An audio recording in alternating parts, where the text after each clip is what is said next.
വൈദ്യുതി regulatory commission സിറ്റിംഗിൽ ബഹളം.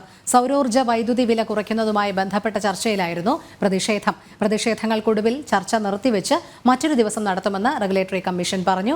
അതേസമയം ഗ്രോസ് മീറ്റർ സംവിധാനത്തിലേക്ക് നിലവിൽ പോകില്ലെന്ന് റെഗുലേറ്ററി കമ്മീഷൻ ഉറപ്പു പറഞ്ഞതായി വെണ്ടർമാരുടെ സംഘടന അറിയിച്ചു. എന്തെന്ന് വെച്ചാൽ നമുക്ക് വളരെ ലാഭത്തിന് വേണ്ടി നമ്മൾ ചെയ്ത ഈ പദ്ധതി വലിയ നഷ്ടത്തിലേക്ക് ഓരോരുത്തർക്കും കൊണ്ടുവന്നെത്തിക്കും. അതായത് കറണ്ട് ബില്ലിൻ്റെ കൈ പൊള്ളുന്നത് പേടിച്ച് ആണ് പരപ്പുറത്ത് സോളാർ വെച്ചത്.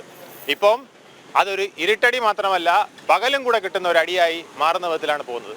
ഈ വിധത്തിൽ KSEB കൺസ്യൂമറിൻ്റെ അടുത്ത് പെരുമാറുകയാണെങ്കിൽ KSEBക്ക് വളരെ ബുദ്ധിമുട്ടുണ്ടാകുന്ന വിധത്തിലേക്ക് ഈ അവസ്ഥ വന്നു ചേരും. ഉൽപ്പാദിപ്പിക്കുന്ന വൈദ്യുതി കുറഞ്ഞ വിലക്കെടുത്തും ബാക്കി വൈദ്യുതി KSEBയിൽ നിന്നും എടുക്കുന്നതിന് ഉപഭോക്താക്കളിൽ നിന്നും അധിക വില ഈടാക്കുന്നതിനുമാണ് സോളാർ NGO സംഘടന റെഗുലേറ്ററി കമ്മീഷനോട് എതിർപ്പ് അറിയിച്ചത്.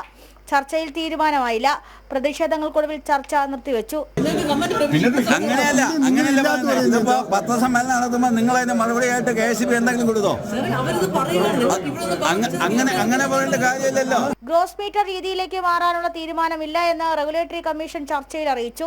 നിലവിൽ സോളാർ സ്ഥാപിക്കുന്ന കേന്ദ്ര സർക്കാർ പദ്ധതി ലാഭകരമാണെന്നും വെണ്ടേഴ്സ് സംഘടനയും പ്രതികരിച്ചു. ഈ കാലഘട്ടത്തിലാണ് നമുക്ക് അതിനൊരു ഇരുട്ടടി എന്നുള്ള രീതിയിൽ, എസ്പെഷ്യലി കേന്ദ്ര സർക്കാരിൻ്റെ അതിവിപുലമായ ഒരു സബ്സിഡി സ്കീം നമ്മുടെ മുന്നിൽ നിൽക്കുന്ന സമയത്ത് ഒരു ഇരുട്ടടി എന്നുള്ള രീതിയിൽ നമ്മുടെ ചില മാധ്യമങ്ങൾ ഈ നാട്ടിൽ നെറ്റ് മീറ്ററിങ്ങിന് പകരം ഗ്രോസ് മീറ്ററിങ് പോലെ വളരെ തലതിരിഞ്ഞ ഒരു സാധനം വരുന്നു എന്നൊക്കെയുള്ള പ്രചണ്ഡമായ ഒരു അനാവശ്യ പ്രചരണം നടന്നതിൻ്റെ അടിസ്ഥാനത്തിലാണ് ഇന്ന് ബഹുമാനപ്പെട്ട റെഗുലേറ്ററി കമ്മീഷൻ ഒരു ഹിയറിങ്ങിന് വിളിക്കുകയും നമുക്ക് വളരെ അനുകൂലമായ രീതിയിൽ കേരളത്തിൽ നെറ്റ് മീറ്ററിങ്ങിന് പകരം ഗ്രോസ് മീറ്ററിങ് വരുന്നില്ല എന്ന് വളരെ വസ്തുതാപരമായി യാതൊരു അർത്ഥശങ്കയ്ക്കും ഇട നൽകാത്ത രീതിയിൽ റെഗുലേറ്ററി കമ്മീഷൻ എന്ന് പ്രസ്താവിക്കുകയുണ്ടായി. അത് നമ്മൾ അങ്ങേയറ്റം സ്വാഗതം ചെയ്യുന്ന ഒരു നിലപാടായി മാറിയിരിക്കും. നിലവിൽ ഗ്രോസ് റീഡിംഗ് കൊണ്ടുവരുന്നതിൽ KSEBക്ക് അധിക ലാഭവും സോളാർ സ്ഥാപിച്ച ഉപഭോക്താക്കൾക്ക് അധിക നഷ്ടവും ഉണ്ടാക്കുന്ന സാഹചര്യമുള്ളതിനാൽ റെഗുലേറ്ററി കമ്മീഷൻ ഹിയറിംഗ് മറ്റൊരു ദിവസത്തേക്ക് മാറ്റിവെച്ചു. ജനം, തിരുവനന്തപുരം.